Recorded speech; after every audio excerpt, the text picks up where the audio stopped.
in Syria, Russia's military apparently working to expand the tarmac of a major airport in a coastal province there. Connor Powell's live from our Mideast Bureau with more. Connor?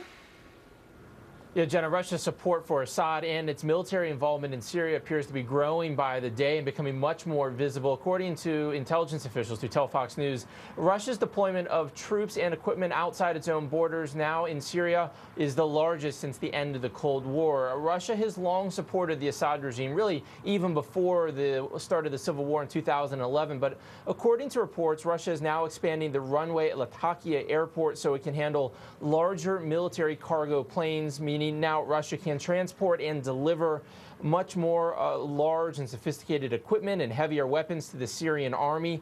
Intelligence officials say Russia has delivered tanks and armored personnel carriers to the Assad regime just in the last few weeks and components for sophisticated surface-to-air missiles, though so far there's no evidence the actual missiles or the launchers have been delivered, but these component parts are starting to appear in Latakia province. That's where they're expanding that runway as well. Russia appears to be building up military bases in that area as well, maybe to support or so 1,500 Russian troops. So it's really clear, Jenna, that at this point these promises by Moscow to support the Assad regime, to build up the military capability, to send trainers, that they're really becoming more visible, that they are much more serious than they had been. Russia has long supported the Assad regime, but they really are doubling down, sending a lot of troops and equipment to the Assad regime. In the last few months, the Assad regime has lost ground. They're sort of consolidating their power around Damascus and a few other places, and they're under a lot of pressure, and Russia is very much coming to their aid right now. Jenna. Connor, thank you. There's new reaction here at home to that increased Russian military presence in Syria that Connor was just telling you about. Chief Washington correspondent James Rosen live at the White House with more. James. John, good afternoon. And building on the reporting of my colleague Connor Powell, in the Middle East, Pentagon sources tell Fox News that the U.S. has tracked at least 15 flights by Russian aircraft into Syria, all of them touching down, as Connor reported, near the Assad stronghold in Latakia and delivering half a dozen battle tanks, 15 fresh artillery pieces, and nearly 3 dozen armored personnel carriers, along with portable housing units that can accommodate up to 1,500 Russian troops. Russia's foreign minister said these deliveries are designed to help Syrian President Bashar al-Assad, now in the 5th year of a civil war that has claimed over 200,000 lives, to avoid the fate of Muammar Gaddafi.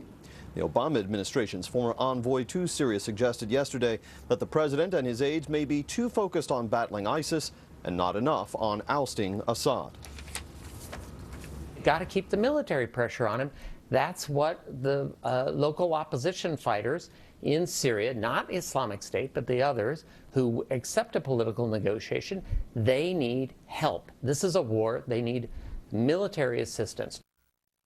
President Obama told service members at Fort Meade on Friday that he warned Vladimir Putin at the outset of the Syrian crisis not to intervene to prop up the Assad regime. Warnings that these latest moves out of Moscow show the Russian president did not heed. That won't change our core strategy, which is to continue to put pressure on ISIL in Iraq and Syria.